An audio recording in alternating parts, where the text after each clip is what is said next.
Thank you for having us, Las Vegas Chinese News Network. We are very grateful for this opportunity to interview you.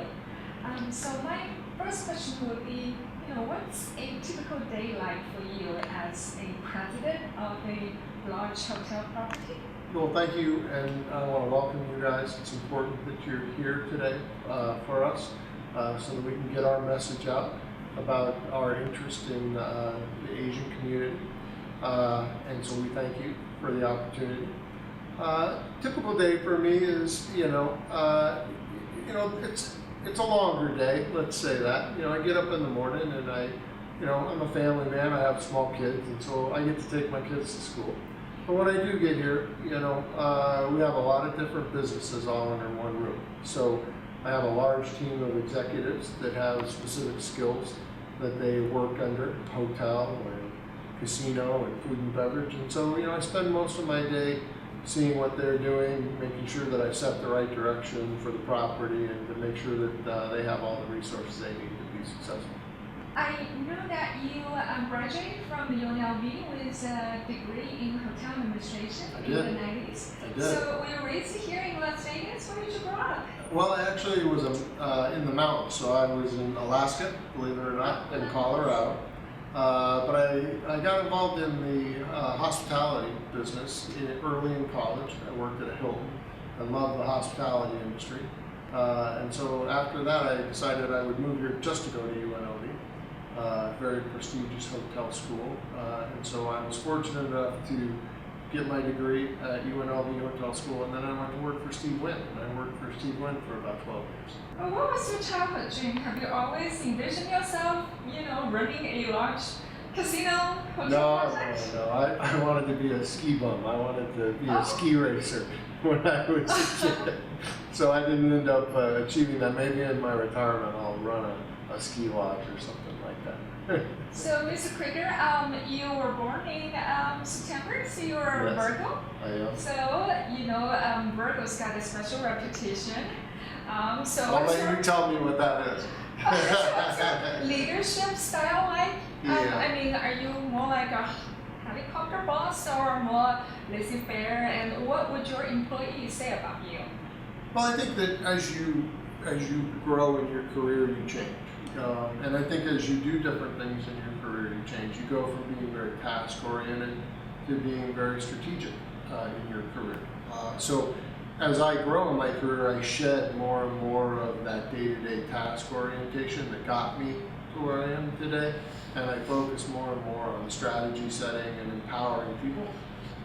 So I think that I've gotten to a point in my career where most of my staff would tell you that I'm a person that makes sure they have the right people and that they're all focused on the same goal and direction. I'm very strategic, and I set the tone and the strategy for the property, and then I give people the autonomy to be successful at what they know how to do. Okay, here's a little bit of inside scoop. So, Mr. Kreeger, what's your favorite spot at SLS? My favorite spot? Yeah.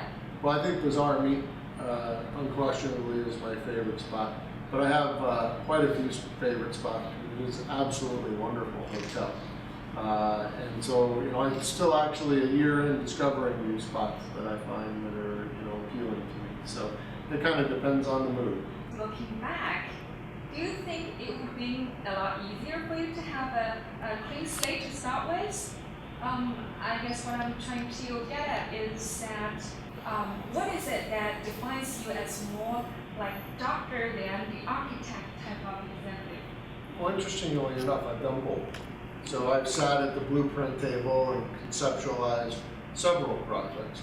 It's a completely different experience. When you conceptualize a project, you have an idea in mind, you have a theme and a brand and a target customer base, and then you surround that idea or that business thesis with amenities that would make that happen.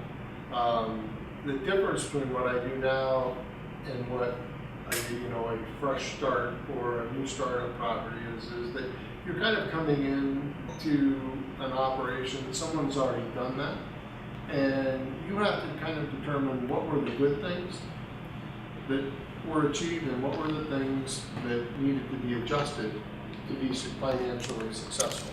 So a lot of times, this is my third turnaround type of a job, and a lot of times, they follow the same pattern. So you have to make sure that you have the right people in place and surround yourself with an exceptional staff of well-trained professionals to help you through that. And then you have to have the courage to question everything. And a lot of times people, they don't like change, or they kind of get stuck in a certain pattern. You have to bring not only the team member base along on the new journey, but you also have to bring your guests along. And so there are the tactical things of changing the property, but there's a large human element as well, because typically, the employees of the property believe in the mindset and strategy of the operation, as well as the customers. So you have to change perceptions of both your employees and your customers, which is really the exciting thing, and that's really the big difference between a startup project and coming in to realign a project. The SLS is frequently cited as having led the revival of the Strip out of the Great Recession. As a matter of fact, it was the first major casino hotel opening in several years, yes. And also the very first that started a series of projects in the northern end of the Strip. But the location is a little bit, isolated, and seems like SLS currently having a little bit financial difficulties. So, what would it take for you to convince the stakeholders at Stockbridge Capital, which owns 90% of SLS, to continue support the project to run through the grant period? Yep. And are you optimistic about the continued financing after the end of this December? Yes, I am optimistic. The December date that you're referring to was an SEC filing that, based on SEC rules, was the suggested language. It doesn't mean that Stockbridge will stop funding in December. That's not the case. Our owners and our lenders are very gracious and very optimistic, as am I, about the project and about the North Strip. So there's a tremendous amount of growth going on in the North Strip. The Lucky Dragon Casino right across the street. We have a potential sports arena right next to us. We have the Genting project, Resorts World project, and many other projects right around us. The festival grounds, the Las Vegas festival grounds that MGM owns. So we're optimistic about the development around us. You mentioned, that maybe we're in an isolated area. I think you have to look at the surrounding properties and say, how is it that they've been able to be successful in these locations around here? And so you have to kind of learn from your neighbors a little bit. So take Stratosphere as an example. They do a pretty good job over there, and they've managed to carve out a business niche that's made them successful. We need to do the same thing. So when you look at a certain customer base, you may say, well, you're in an isolated area, but if you look at a different customer base, you may say you're in the perfect area. And one of those areas that I mean is the convention and the convention hotel business. We're right next to the Las Vegas Convention Center. And they have, LVCVA just made a large commitment to buy the Riviera and expand their project up to the Strip. And we couldn't be in a better location to be a midweek convention hotel. Was that the original idea when we opened up the property? Not so much. We were very lifestyle focused, which is great on the weekend. We do a wonderful job on the weekend attracting the lifestyle customer. But midweek, when they all go back to work, we needed a more wholesome strategy to handle the midweek. And so what we're doing now is taking actually advantage of our location by ingratiating convention years. And at the same time, when you look at the surrounding 6-mile radius around the property, there's a tremendous amount of local residents. And as you know, I worked in the locals market for 12 years. So when you look at all the attributes of what a local customer likes about a casino, we have all of them.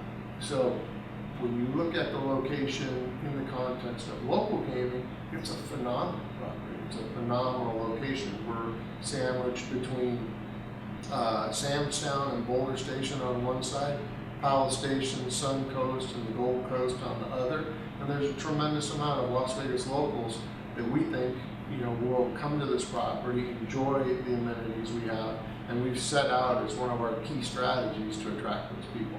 And that includes the local Asian population. So you have already done a lot of things to transform the image of SLS from a hip, upscale resort to a more approachable place for locals. Excellent. And my team has done a lot. I set the tone, but they come up a lot of times with the ideas. And I have to give credit to people like Jackie Yee, who's in charge of our Asian player development, Far East marketing, and his team that he's put together. They're really the people that are the boots on the ground, day-to-day people that are making sure that we are friendly to the local community and we're doing the right thing. So it's not so much me as the people that I have around. Tell me more about the code program that the newly revamped local loyalty. Yeah, so as you know, loyalty programs and incentive programs are very important in any gaming operation, but more specifically even if you're going to cater to locals. So when we took a look at our program, there were some deficiencies in how it was set up. It didn't have status tiers, so we treated everybody equally. Most affinity programs, whether it's the hotel business, the airline business, or the casino business, the more you play, the higher level of status you achieve and the more perks you get. We didn't have any of that, so we know that's very important. So when we relaunched our club in June, one of the things we did was we put tiers in place and we put benefits around achieving those tiers. That was the one big piece. And then the second most important piece is, as you know, you get points. The more you play, the more points you get. We decided that we were going to go out and create the best deal in Las Vegas. So by that I mean for every $1 of point redemption you get, it's 250 points. Most of the local casinos around town, it takes $333 to get $1 of cash back or comp. For us, it's only 250. So we made a conscious effort to make sure that the value of the gaming proposition here was better than station casinos, Boyd casinos, Cannery casinos, and far better than most any other place in town. Wow, very smart move. Asian consumers are very value conscious. Yes. I have a lot of respect for especially local gamblers. They're very knowledgeable and they understand these nuances. In 2016, we're preparing our strategies for 2016. And some of the things that we're doing are taking the high limit room that we have and making it more dedicated to Asian gamblers. We're taking all the slot machines out. We're creating a new slot high limit room that's separate. We're also creating a players lounge so that our customers that do achieve these tiers have a nice place to kind of take a break, relax, have a snack, interact with their host, watch TV, that kind of stuff. And then once we do that, we'll put architectural elements in place that cater to or are more accepted by the Asian clientele. That's wonderful. Now let's talk about China. Okay. China is the biggest source of international tourism for Las Vegas. So how are you exactly tapping into the booming Chinese leisure and business tourism? Well, there's a lot of different ways to tap in. So there's just the pure leisure business and the gambling business. So let's just kind of divide the two up. First of all, we don't necessarily compete on the same stage as some of the large corporations in town like MGM and Wynn and Las Vegas Sands. We don't have connections to Macau and these other areas. So we're more of a regional Asian Far East marketing type of an organization in California, Las Vegas, and the surrounding region. But then from a leisure standpoint, we work with wholesalers that come out of China junket operations and travel agencies. So, you know, Jackie and his team and our hotel team are always looking for opportunities to bring more and more of the tourism market to the property. Great. Okay, as we are wrapping up this interview, do you have any special message for our Chinese audience? I do actually have a special message. You know, I want everybody to know that we're committed to not only the local Las Vegas Chinese and Asian communities, but also the regional communities. We understand the types of amenities that these customers prefer, whether it's food product offerings, entertainment offerings, whether it's live entertainment, and then amenities such as hotel rooms and these types of things. And we have a conscious effort to try to provide those types of things to that customer. And secondly, we have a wonderful staff. So with Jackie Yee, who's in charge of our Asian player development, and his staff, we have a wonderful staff that speak the dialects and understand how to take care of those customers. So I would encourage everyone to give us a try. I think that you'll find that this is a great place, not only to gamble, but to stay, to dine, and to do different things. We have 2 separate Chinese and Asian food offerings. One that's a little more upscale, Jose Andres, who's a world famous chef, does. It's called Ku Noodle. And then we also serve more traditional Chinese in our cafe at night. So I would encourage people to come give us a try, talk to Jackie and his team. We want to make sure that we have the best gambling value in town. That's one of our commitments. So if you talk to our team and you do like to gamble, we can assure customers that they'll get a good, fair